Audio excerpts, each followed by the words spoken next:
Hello বন্ধুরা, কেমন আছেন সবাই? আজকের মাটন কোরমা রেসিপি নিয়ে হাজির হলাম আমি শেফ সাইদ। তো চলুন শুরু করা যাক। এর জন্য আমরা একটা পাত্রে তেল দিয়ে পেঁয়াজ দিয়ে দেবো, সাথে কিছু খাড়া মশলা ইউজ করব। খাড়া মশলার জন্য আমরা এখানে ইউজ করলাম লং, এলাইচি, দারুচিনি এবং কিছু গোলমরিচ। এবার আমরা পেঁয়াজগুলোকে ভুনতে থাকবো ব্রাউন কালার হওয়ার আগ পর্যন্ত।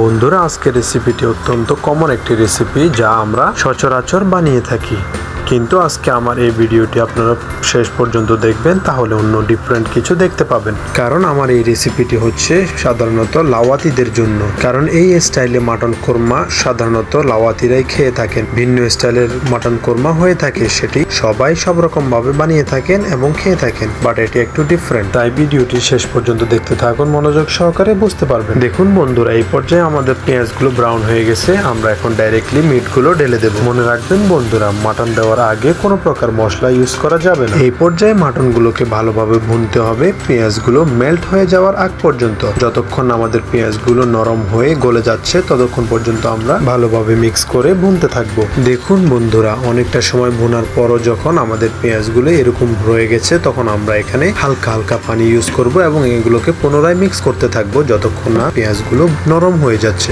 এই পর্যায়ে আমরা মাটনের মধ্যে হালকা পানি থাকা অবস্থায় মরিচ এবং সাথে কিছু লবণ অ্যাড করে দেব এবং এগুলোকে ভালোভাবে ভুনতে থাকবো মরিচের থেকে স্মেল চলে যাওয়ার আগ পর্যন্ত। মনে রাখবেন বন্ধুরা, প্রাথমিক অবস্থায় আমরা শুধু লবণ এবং মরিচ অ্যাড করেছি, মশলা আমরা পরবর্তীতে অ্যাড করব। অবশ্যই লক্ষ্য রাখবেন বন্ধুরা, আমরা যখন মরিচ এবং লবণ অ্যাড করব তখন দেখবেন এগুলো একটু ড্রাই হয়ে যাবে। এরপর আমরা এর সাথে হালকা পানি আবার ইউজ করব এবং সবগুলো মিশ্রণ ভালোভাবে আবার ভুনতে থাকবো। এই পর্যায়ে আমাদের মাটনের থেকে মরিচের গন্ধ চলে গেছে। এখন আমরা এর সাথে অ্যাড করে দেব সম্পূর্ণ মশলার জন্য আমরা এখানে নিয়ে নেব 1 teaspoon coriander, 1 teaspoon cumin, half teaspoon turmeric এবং half teaspoon black pepper powder. সাথে আমরা ইউজ করতে পারি হালকা গরম মশলা, এটি সম্পূর্ণ অপশনাল। এবার আমরা মশলাগুলোকে মাটনের সাথে ভালোভাবে মিক্স করে 5 থেকে 7 মিনিট ভুনবো। তারপর আমরা অ্যাড করে দেবো এখানে টমেটো ব্লেন্ডার করা জুস। টমেটো জুস দেওয়ার পরে আমরা এগুলোকে মিক্স করে রেখে দেবো টমেটো পানিগুলো শুকানোর আগ পর্যন্ত। মনে রাখবেন বন্ধুরা, টমেটো ব্লেন্ড করার সময় কোনো প্রকার পানি ইউজ করা যাবে না, শুধু টমেটো ব্লেন্ড করতে হবে।